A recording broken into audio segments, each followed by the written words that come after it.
Courage is about being able to do it in spite of and despite of the available risk of fear.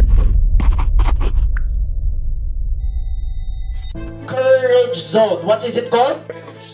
Now, yung courage zone, does it look like dangerous? Yes. Ask me why. Kaya kayo nasa comfort zone nyo kanina eh. Kasi yung courage zone nyo, again, not that you guys are bad people, kasi ito yung nakakahiya. Tama ba? Courage zone, ito yung nakakatakot. Courage zone, ito yung baka magkamali. There's fear of failure. Are you guys with me? What's the problem? Ask me what? Courage really isn't about not having fear at all.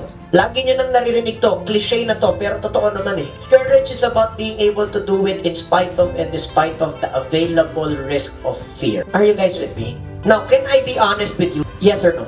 Okay lang maging honest? Yung mahirap sa inyo, mahirap ba talaga? Tanong ko yun sa inyo, yung mahirap sa inyo, mahirap ba talaga? Nakakatakot ba talaga? Sino dito marunong mag-bike? Bisikleta. Yung mga marunong mag-bike, mahirap mag-bike hindi. Ayun, nung first time nyo, mahirap? Nakakatakot? Tama. So, ano ibig sabihin? Maybe sadyang bago, kaya siya mukhang mahirap. Therefore, what's the solution? Ask me what? Then do it again and again and again so that it no longer becomes new. Yung mga nagbabike dito, taas ang kamay. Ayun ba, kahit pagbigyan ka ng bike dyan, makakaramdam ka pa ba ng takot or hindi na? Hindi na. Kayang gawin mo na. Are you guys with me? Do what you fear the most. Do it again and again and again and again and again until it no longer something that fears you.